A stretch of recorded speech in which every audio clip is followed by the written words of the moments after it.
Hello, and thank you for tuning into this week's episode of Bite Size Cybercrime, the podcast where we discuss cybercrimes and cybersecurity news. This week we'll be discussing some threat actors who are abusing an app called Shop from Shopify. Shop is an order tracking app that tracks orders across many different websites. If you buy things from Amazon, Etsy, specific vendor websites, and you have a Shop account, you can basically redirect the shipping details to that Shop account and track all of your orders in one little place. I kind of use it. I have no idea that I was actually signing up for it, and I didn't do it on purpose. I suddenly just have a Shop account. I don't really use it at all or check it very much. I honestly just prefer to use the tracking links that are sent to my emails, because the few times I have used the Shop app to track orders, I found it's not very accurate. It is, however, pretty popular in North America because it's supported on a lot of vendor websites by default. And I do think a lot of people also tend to make those accidental accounts. It has 50 million downloads in the Google Play Store and about 7 million ratings in the Apple App Store. Still, with all of your orders in one place, it is a good place for hackers to target. One group has been adding fake purchase receipts into people's order histories to trick them into providing sensitive data or even installing remote access software onto their devices. Some brands being impersonated include Norton, McAfee, Apple, PayPal, so for the most part, tech companies or companies related to finances. In that fake receipt, the threat actor lists a phone number that you can call to dispute the purchases.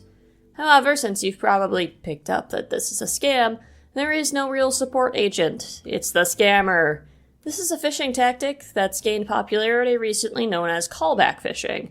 Instead of contacting you first, the hacker waits for you to contact them. If you're calling someone, you naturally have a sort of trust relationship with that individual.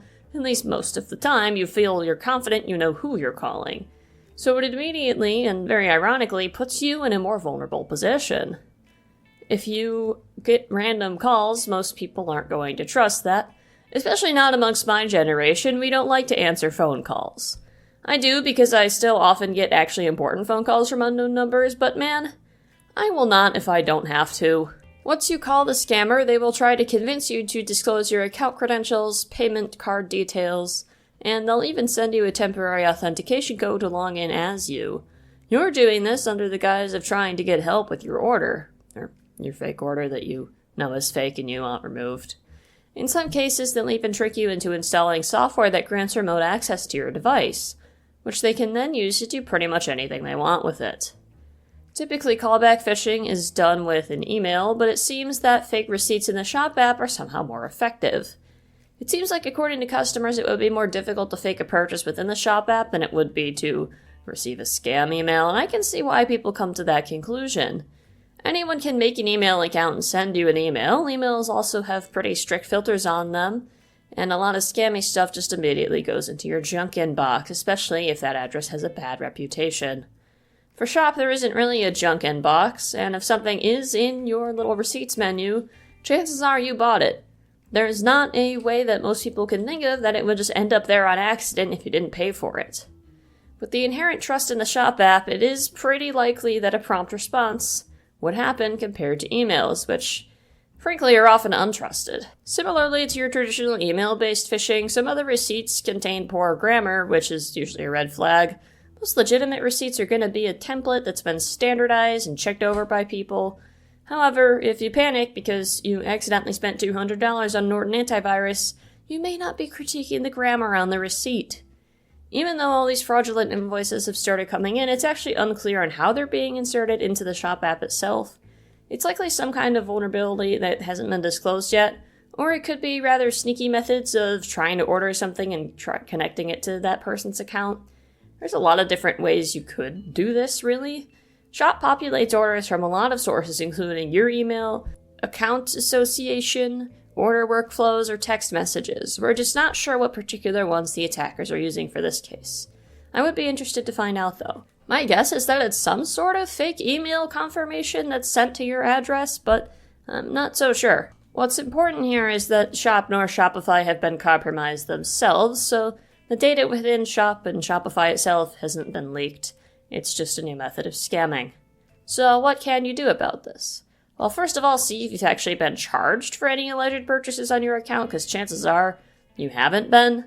And if you have been charged, you should dispute that charge directly with your bank instead of trying to contact that particular callback number on the receipt.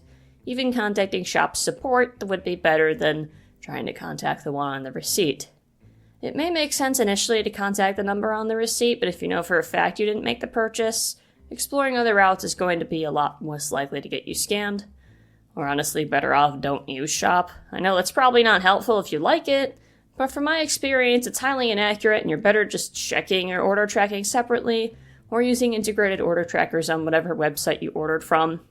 The Shop app is labeling several orders I've received about a week ago as not delivered, so I have limited trust in its ability to accurately validate delivery details. I try to be an account minimalist, though if I really don't need an account for something, I don't make it. Unfortunately, this isn't always practical, as many websites kind of force you to make an account. Thank you for tuning into this week's episode of Bite-Sized Cybercrime, and of course, thank you to Bleeping Computer, Cybersecurity News, and Cyber Insider for information on this new scam. As more websites are created and become widely used, it just leaves the opportunity for more scams to pop up. So, you must be vigilant and stay secure.